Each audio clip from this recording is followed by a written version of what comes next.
Investing can be intimidating, especially if you've never invested before. What platform should I use? Which funds should I buy? How much should I invest? What if I lose everything? What's the point? Shouldn't I just be happy now? What about fees? I'll get to all of these in this video, and I'll also share with you the number one most important thing if you're a beginner investor. Grab yourself a cup of tea, strap in, it's going to be a whistle-top store.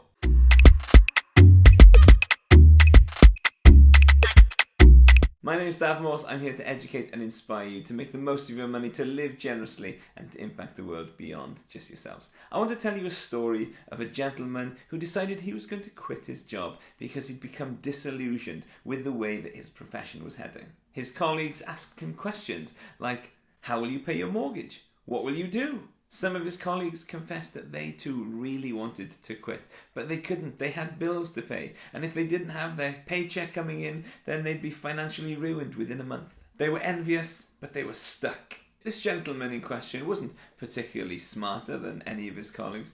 He wasn't that different to them in many ways, but there were two ways that he was very different. There were two things that set him apart.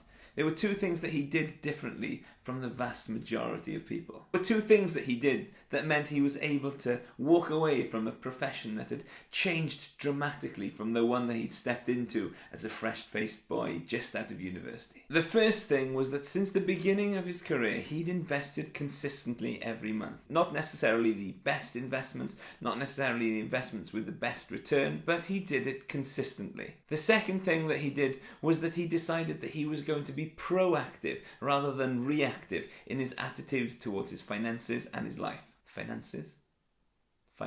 He didn't just let life happen to him and hope for the best. He made a decision to learn about investing, to get better, so that he could enable change to happen in other areas of his life. In case you didn't know, that was me. I quit my job as a teacher 2 years ago because I was convinced that there must be a better way, a more efficient way of earning a living. Doing YouTube videos. Having investments made changing my circumstances so much easier. Because I'd invested, I had options, and for me that is the absolute number one reason to be invested, to start investing, so that you buy yourself options for the future. It gives you the freedom and the flexibility to make decisions that you just can't make when you're living paycheck to paycheck. I hope I've convinced you why you should be investing, so let's look at some of the reasons that hold people back. Now, when I started researching this video, I felt absolutely overwhelmed by the bombardment of information, the overwhelming amount of things to take in, and it was just almost too much for me to think about. I was overwhelmed by the almost infinite combination of choices that you could make when investing. So let's break it down. Let's go through some of the questions that you might have step by step. How do I start investing? Well, back in the day, it was really hard to get involved in investing. You needed a lot of money up front, and you needed someone who would make trades for you. You needed a stockbroker. Nowadays, does anybody even say nowadays anymore? Who uses the word nowadays?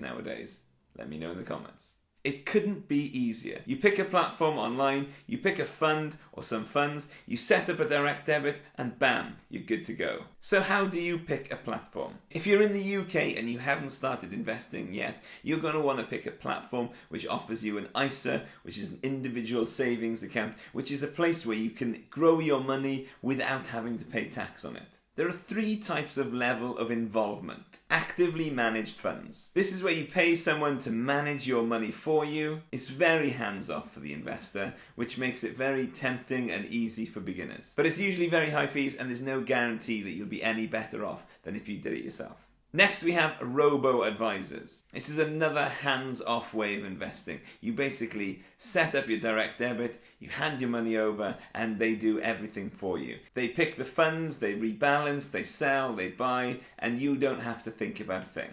But again, the fees can be higher than if you do it yourself. Some people think it's worth paying the fees, but wait until you've heard about index fund investing. So thirdly, we've got passive index funds. In my opinion, this is the best way to get started as investors. It's the best way to start investing because you don't have to worry about beating the market. You don't have to worry about paying high fees because you're literally buying the market and you're paying the lowest fees possible because you're doing it all passively.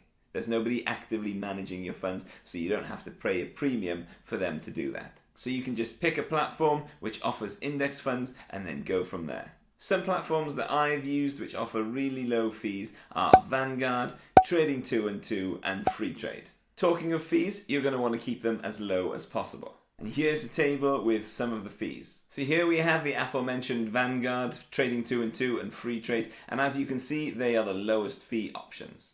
With Trading 212, the only fee that you'll pay is 0.15% if you pay for anything in dollars rather than pounds. With Freetrade, again, free trading apart from the 0.45% FX fee this time, and you've got a £3 per month charge for your ISA. Vanguard come in pretty low at 0.35% on average, depending on which funds that you pick. Hargreaves Lansdown, a more traditional broker, they are more hands-on, and you can see that their fees reflect that. Nutmeg is an example of a Robo Advisor. The fees are at least double what you get at Vanguard. Whilst we're here, let's have a quick look at the effect that fees might have. Let's just say that you have £10,000 that you want to invest, and you're going to invest it for 30 years. Now, the market might return 8% on average, so if we go for a Vanguard fund which 0.35%, then we're going to get 7.65%. So let's see how much that gives. So your 10,000 initial investment has gone to almost £10,000, 98,524. Let's just see what happens when you change the fees to 1%. £81,164, almost £20,000. That's almost double your initial investment, just from having 1% fee instead of 0.35% fee. What about picking a fund? Well, there are an almost infinite number of ways you can select index funds to buy. I don't want to complicate things too much here, so if you're going to do it yourself, it is possible to just buy a single index fund and just leave that do its work. So an example might be VUSA or VWRL or Life Strategy 100. If already that sounds complicated, then don't worry about it. You can check out my index fund video right there. If you want to see what index funds I'm invested in, then you can check out that video right there. Before you start stressing about which index fund you're going to buy, then let's get to the title of the video. What is the most important thing about investing? The truth is that none of what we've talking about matters too much when you're starting out. What?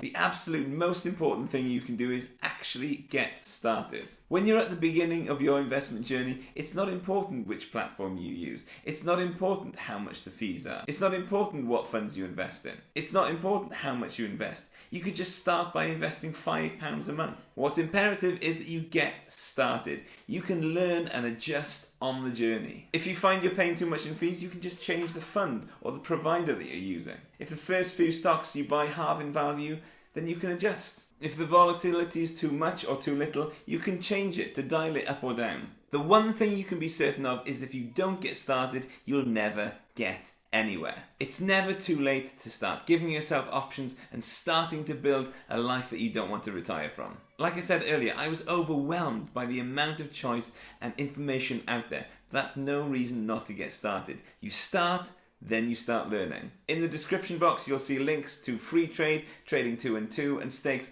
Stakes? Stake. These are all places where you can start investing. You don't have to use my links, but if you do, it helps out the channel and we both get a little kickback. Something nice for you, something nice for me. Free stocks.